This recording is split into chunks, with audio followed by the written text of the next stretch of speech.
안녕하세요. 저는 이화여자대학교의 장남원이라고 합니다. 오늘은 고려시대 청자와 차에 대해서 이야기해 보도록 하겠습니다.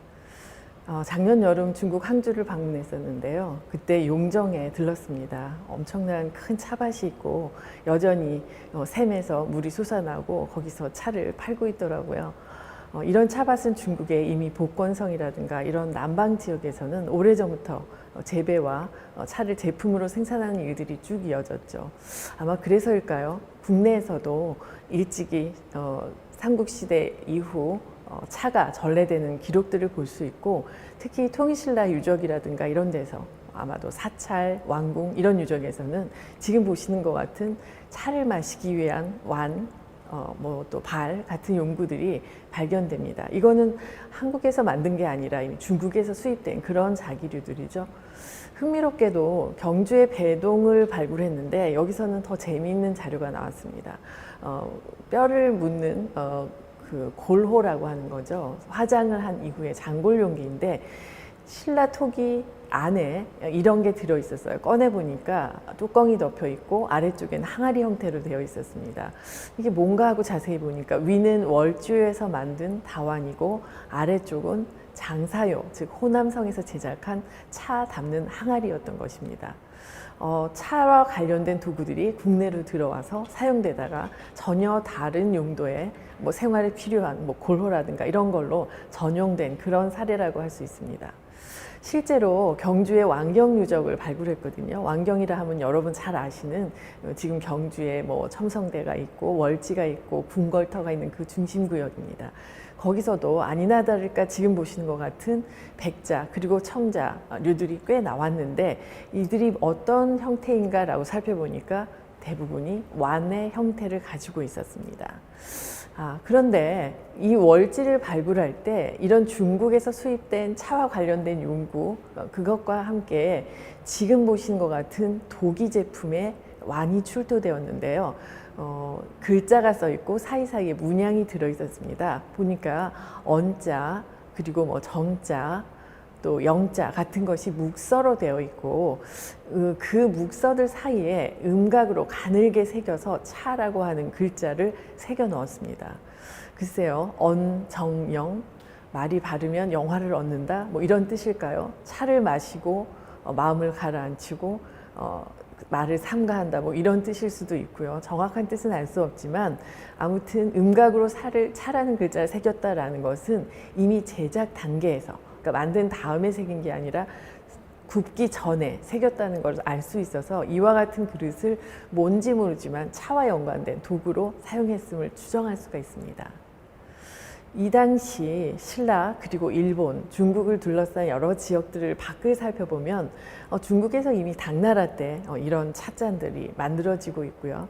그리고 이것을 모방한 노규, 즉 청자의 재질은 아니지만 푸른 색깔을 입혀서 색을 내서 청자처럼 보이도록 한 노규의 주자라든가 완, 발, 접시 같은 모방한 청자들이 이미 일본에서 제작되고 있어서 뭔가 동아시아를 둘러싸고 이러한 새로운 그릇들을 만들기 시작했구나 하는 것을 짐작을 할 수가 있습니다. 지금 그 타이베이 고궁박물원에 남아있는 이 그림은 궁합도라고 해서 당나라 때 궁궐 안의 모습을 그린 건데 현재 그림은 송대에 다시 모사한 거라고 알려져 있습니다. 여인들이 쭉 테이블 주위에 둘러싸고 있는데요. 하나씩 악기를 들고 연주를 하고 있습니다. 그런데 그녀들 앞을 보시면 뭔가 금속으로 만든 것 같은 접시도 있고, 그리고 지금 보시는 것 같은 청자로 제작한 완들을 들고 있거나 혹은 앞에 놓고 있습니다. 그리고 그 가운데 부분에는 커다란 국자로 뭔가를 떠내고 있는 그런 장면이죠. 자, 그럼 차를 마시면서 혹시 음악을 연주하던 그런 광경은 아닐까라고 대부분의 학자들이 추정을 하고 있는 것이죠. 그러면 이 당시 중국에서는 청자, 백자만 있었던가요? 그건 아닌 것 같아요. 삼서성에 법문사라고 하는 그 사찰이 있고 그곳에는 굉장히 오래된 당나라 때 탑이 있었는데 그 탑이 무너지면서 그 안쪽을 발굴하게 됐거든요. 근데 그 안에서 뭐가 나왔냐면 왼쪽에 보이는 것 같은 유리로 만든 다완이 출토되었습니다. 또 복건성 일대에서는 물론 이후 송대에 이르긴 하지만 청자 외에도 검정색의 다환들이 많이 제작되죠. 그리고 아래 보시면 절강성에서는 청자로 만든 것도 만들어지고요. 즉 백자, 또 유리, 그리고 청자, 또 흑유자 여러 가지 색깔, 재질의 그릇들이 음료 용기로, 즉 차를 마시기 위한 용구로 만들어졌던 걸로 추정됩니다. 즉 차의 종류, 그리고 그것을 어떤 잔에 마실까 하는 것들을 마시는 사람들의 자기 기호에 따라서 선택적으로 고를 수가 있었던 것 같아요. 송대에 보면 고려도경이라는 책이 만들어지는데 송나라 사신들이 고려에 와서 보고 들은 것을 기록해서 황제에게 다시 바친 그 내용입니다. 근데 내용 중에 보면 용봉 단차가 나왔다라는 이야기가 있거든요. 아마 이것은 송의 사신들이 고려에 이제 가져왔던 그런 단차일 거라고 생각하는데, 지금 현재는 그 용봉 단차가 남아있지는 않지만 지금 보시는 것처럼 북송대 출간된 단보, 그러니까 단차를 만들 때 그 외형의 형태를 어떤 그 도안으로 넣을 것인가 찍어서 눌러서 이렇게 이제 압축을 하게 되는데요. 그 형태의 디자인을 그려놓은 그런 단보가 남아 있어서 미루어 짐작을 해볼 수가 있습니다. 자, 이것은 원나라 때 조맹부가 그린 그림이고요. 여러 다인들이 시정에 모여서 서로 너의 차가 맛있나 나의 차가 맛있나 하고 차를 겨루는 장면입니다. 이미 원대까지 가면 중국에서는 굉장히 차라는 건 일상의 식품, 음료가 되는 거죠. 그리고 시장이나 저자에서도 많이 사 마실 수 있었던 것 같습니다. 흥미롭게 왼쪽에 보시면 10세기에 이런 기록이 있네요. 도곡이라고 하는 사람의 청이록에 나오는 건데 차 100키, 차로 할 수 있는 여러 가지 놀이 뭐 이런 뜻이에요. 거기 보면 차탕, 그러니까 차물 가지고 그 위에 날짐승, 들짐승, 뭐 곤충, 물고기 이런 걸 그린다. 무늬를 만들 수 있다. 그런데 굉장히 순식간에 사라진다는 겁니다. 뭐가 생각나세요? 왼쪽에 보시면 요즘 우리가 녹차라떼 주세요 하면 어떤 곳에서는 저렇게 위에 크림을 얹어서 뭐 하트 모양, 곰돌이 모양 이런 걸 만들어 주거든요. 라떼아트라고 하죠. 그런 게 이미 10세기에 중국에 있었다는 것이죠. 자, 그러면 고려는 차를 어떻게 활용하고 있었을까요? 기록을 통해서 보면 하사품이나 혹은 달의 여러 가지 행사죠. 달해가 치러지는 뭐 조정의 팔관의 연등회, 사신맞이, 또 왕실의 책봉, 결혼 이런 것들. 그 다음에 이제 불가, 또 도교 사원 그런 것, 그리고 이제 상례, 제례 같은 여러 의례에 이르기까지 차가 반드시 빠지지 않고 사용되고 있는 기록을 볼 수 있습니다. 실제 왕실에 소속된 기구로는 다방이라는 곳이 있었어요. 우리가 다방 그러면 아주 최근까지도 가서 일반인들이 차를 사 마시는 곳인데 원래는 왕실에 소속된 관청 같은 것이죠. 그래서 다방에는 행로군사가 있어서 왕이 어디 행차를 할 때 차 관련된 도구를 짊어지고 따라가는 겁니다. 그래서 행로군사, 뭐 화로를 들고 가는 사람, 그 다음에 다담군사, 차를 이고 지고 가는 사람. 그래서 나중에 이제 조선시대에 들어오면 이런 것들을 관장하는, 실제로 차를 이렇게 올리고 하는 이 일을 맡은 사람들을 우리가 다모라고 부르기도 했습니다. 차는 약의 개념으로, 약이라는 말과도 같이 붙여서 쓰이기도 하는데요. 그래서 태의감 같은 왕실의 의료와 관련된 기구의 그 관련 기록에서 이 차에 대한 이야기가 나오기도 하고요. 또 차를 재배하는 곳을 다원이라고도 했습니다. 한편 여러 문집들 같은 걸 보면 당나라 때 유구에 다경이 전래된 그런 기록도 있죠. 10세기에 시흥 방산동에서 운영되었다고 생각되는 가마터를 발굴한 적이 있습니다. 가마 오른쪽에 보시면 굉장히 긴 과거에 본 적이 없는 그런 자기가마이고요. 그 옆에 부분들을 조금 더 확인을 위해서 파봤더니 그 안에서 전형적인 통일신라 뭐 삼국시대 이후로 쭉 되어오던 그 지하식 가마가 발견됐고 거기서 바로 전형적인 토기들이 나오고 있습니다. 유약을 입힌 단단한 그런 도기들이죠. 그런데 그 토기들이 나오는 곳과 자기가 구워졌던 그 경계면을 다시 한번 확인을 해보니 거기에서 지금 아랫단에 보이시는 것 같은 이러한 청자들이 발견된 것입니다. 이러한 청자는 위에 보이는 사룡구에서 만들어진 것과 기형, 기종, 색깔, 크기 이런 면에서 상당히 유사한 특징을 보여주고 있어요. 그래서 이러한 것은 아마도 그저 우연히가 아니라 누군가 장인들이 와서 고려의 필요에 의해서 그 주문을 하고 그런 요구에 따라서 생산한 것이 아닌가라고 생각해 본다면 뭔지 모르지만 고려에 이런 자기를 사용해야 되는 새로운 필요성 이게 굉장히 크게 확대된 것이 아닌가 이렇게 생각해 볼 수 있겠습니다. 그 중에서 가장 많이 등장하는 것이 바로 지금 보시는 이런 형태의 완이에요. 여러 가지 이름으로 알려져 있고 하지만 공통점은 뭐냐면 아래가 좁고 위가 이렇게 사선으로 쫙 벌어지고 좀 나지막한 그런 완들인데요. 그 뒤집어 보면 굽이 어떤 형태인가 하면 이런 모양입니다. 약간 넓적하게 접지면이 넓은 이거는 주로 어디에서 만들어진 거냐 하면 원래 원조는 절강성 상리모 인근에서 만들어지던 것들이죠. 즉 이런 것은 형태가 이렇게 넓적하게 생겼다 그래서 중국 사람들은 마치 과거 무덤 안에 넣던 옥벽과 닮았다. 그래서 옥벽저라고 부르는데 실은 장례와는 아무 상관은 없는 거죠. 다만 형태가 그렇게 이제 비슷하게 생겼다는 것입니다. 그리고 실제로 비교해 보면 왼쪽은 중국에서 만들어진 옥벽저를 가진 완이고 오른쪽은 본격적으로 국내에서 저런 넓적한 굽들이 만들어지던 강진에서 생산한 것인데 세밀하게 들여다보면 굽의 접지면 넓이나 내부의 내조 원각이 있고 없고 하는 것들에는 약간의 차이가 있습니다. 그래서 한국 사람들은 옥벽보다는 이거 즉 기상현상 중에 해무리가 지는 것과 비슷하다 그래서 해무리굽이라는 이름으로 쭉 부르고 있죠. 그럼 이런 해무리굽 완들이 어디에서 생산되기 시작했을까요? 공교롭게도 개경을 중심으로 해서 경기도, 충청도 그리고 서해안을 따라서 쭉 보면 전라북도, 남도에 이른 시기부터 만들어지고 그것이 결국은 고려, 중, 후기까지도 계속되는 청자의 중심지로 발전하는데 특히 그 푸른 색깔로 보이는 이 일대에서 가장 이른 시기에 청자 완들이 특히 해무리굽을 가진 완들이 만들어지는 것입니다. 개경하고 가장 가까운 거리 그리고 많은 양의 저런 완들의 제작 이것은 분명히 뭔가 함수 관계가 있다라고 생각해 볼 수가 있겠죠. 세부적으로 조금만 더 들여다보면 시흥의 방산동 거기서는 청자뿐만 아니라 백자로도 만들어졌고요. 또 용인 서리 같은 데서 역시 백자와 청자에서 모두 비슷한 형태의 완들이 생산됩니다.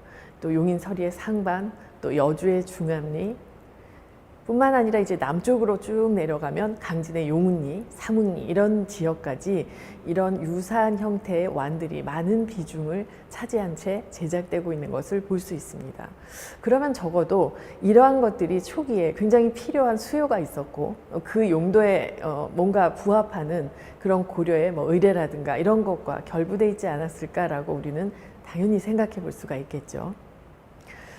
뿐만 아니라 질이 조금 떨어지는 지방의 도자기들이 생산했던 신덕리라든가 운대리 같은 데서는 조금 거칠은 청자 그리고 나중에는 검은색 유약을 입힌 흑유라고도 하죠. 철분이 많은 그런 유약을 입힌 흑유로도 제작이 됩니다. 즉 국내에서도 청자, 백자, 흑유 이런 다양한 질의 해무리굽 완들이 제작되었다는 것을 알 수 있는 거죠. 자 그러면 12세기에 지어진 고려도경의 차 관련 그런 기물에는 도대체 어떤 용도의 그릇들이 등장을 할까요? 뭐가 청자로 만들어졌을까요? 타우도 있고 호도 있고 주자 같은 여러 가지 종류의 그릇들의 명칭들이 보이는데 정확히 이것이 이것이다라고 말할 수는 참 없습니다. 하지만 우리가 미루어서 중국의 그림이라든가 또는 벽화라든가 이런 자료를 통해서 차를 이런 방식으로 이런 그릇들과 함께 사용했구나 하는 것들을 미루어 짐작할 수 있겠는데요. 북송대에 그려졌다고 하는 무관인물도에도 보면 실내 장면에 주인공 주변에서 시동이 뭔가 주자를 기울여서 그 옆에 놓인 받침이 있는 찻잔에 뭔가를 따라주고 있는 것을 볼 수가 있죠. 그리고 저 옆에는 뭔가 화로 같은데 뭔가를 데피고 있는 장면도 있어서 정확치는 않지만 미루어 아마도 차를 준비해서 올리는 그런 장면이 아닐까 생각됩니다. 가장 유명한 거는 휘종 때 그려졌다고 하는 문회도라는 그림인데요. 이 그림의 아래쪽에 보면 여러 주인공들, 왕실의 즉 황실과 연관된 사람들이 모여서 정원에서 이렇게 식사를 하는 장면이 있습니다. 그런데 거기에 보면 수많은 그릇들이 등장을 하고 그 옆쪽에 뭔가 음료를 준비하는 테이블이 따로 마련되어 있습니다. 그리고 그 가운데 보시면 잔과 잔 받침이 놓여 있고요. 그리고 옆에 주자들이 이렇게 준비되어 있고 아래쪽에는 뭐 커다란 매병같이 생긴 것도 있고요. 또 화로에 뭔가 데우는 것 같기도 합니다. 즉 식사를 하는 한쪽에서 이제 식사와 더불어 함께 올라갈 차라든가 뭐 이런 음료를 준비하는 장면이다, 이렇게 추정할 수가 있겠죠. 이와 유사한 것들은 적지 않은 여러 장면들에 남아 있어서 고려의 경우 확실하진 않지만 동시대 이런 중국의 그림들을 통해서 우리는 상황을 유추해 볼 수가 있겠습니다. 하남성의 백사라는 곳에서는 1호, 2호묘에서 모두 다 주인공들이 이렇게 테이블을 두고 등장하는데 그 가운데 보시면 이렇게 겉에 따뜻하게 보온을 하는 주자가 등장을 하거든요. 오른쪽 거는 중국 사천성에서 발견된 것인데요. 이 아래 것은 바로 고려 청자로 만들어진 주자입니다. 꺼내보면 아래 따뜻하게 이 내용물을 식지 않게 하는 승반이라고 하는 것을 받치고 있고 그 안에 담으면 상 위에 올라 있는 동안 오랫동안 그 온기를 보온할 수가 있게 되는 거죠. 그래서 아마도 차와 연관된 그런 물건이 아닐까라고 추정해 볼 수가 있겠습니다. 고려에서는 청자를 굉장히 잘 만들지만 일부러 표면에 진사, 즉 동화, 동체, 뭐 철체 이런 걸 입혀서 다른 색깔로 보이기도 하기도 하는데요. 그 오른쪽 그림에 보시면 검은색 찻잔들이 또 나타나죠. 분명 다른 차, 뭔가 차에 거품을 일으킨다거나 해서 차의 빛깔을 돋보이게 하려는 그러한 의도와 연관이 있지 않을까 싶습니다. 선화 지역에서 발견된 요나라 사람들의 무덤에서는 장례가 다 끝나고 차려졌던 음식상을 그대로 둔 채 문을 닫았는데요. 나중에 발굴하면서 들어가 보니까 그 주변에 여러 음식이 있고 오른쪽 아래 보시면 타우 혹은 타호라고 부르는 위가 벌어진 그릇이 이렇게 엎어져 있습니다. 실제 다른 벽화들에서도 보면 등장인물들이 항상 저런 물건들 들고 나옵니다. 아마도 차를 마실 때 그 가루차를 마시는 과정에 찌꺼기라든가 이런 걸 버리는 그런 용도가 아니었을까 싶기도 한데 실제로 고려에서도 상당히 여러 군데서 유사한 그릇들이 나오죠. 실제 고려도경에서 보면 저런 타올을 사용했다라는 기록이 있을 뿐만 아니라 그 동해 사마동 유적이라든가 또는 명종 지릉 같은 데서도 유사한 기물들이 등장하고 있어서 당시 중국 또는 고려가 유사한 방식으로 음달을 행하고 있었던 것을 확인할 수 있습니다. 특히 사마동 고려 구분에서는 여러 가지 청자 그리고 뭐 백자, 도기 이런 게 같이 나왔는데요. 이 중에서 도자기의 수량이 35점이나 돼요. 그래서 전체 매장품 중에 상당히 많은 비중을 차지하고 있는데 이게 무엇에 쓰는 물건일까라고 자세히 들여다보면 아마 향로에는 향을, 그리고 주자나 타오 이런 것들, 잔 이런 것에는 차나 술 같은 걸 올리는 그런 용도가 아니었을까 싶습니다. 하남의 보정시, 중국의 경우도 이렇게 벽화에 여자 시녀가 주자를 들고 있는 장면을 볼 수가 있죠. 또 하북성 선화에서도 이런 또 차 맷돌이라든가 이런 게 등장을 해요. 그래서 주자라든지 또는 차를 그 분쇄하는 그런 도구 이런 것들이 하나같이 차와 연관된 일련의 도구들이 아니었을까 싶습니다.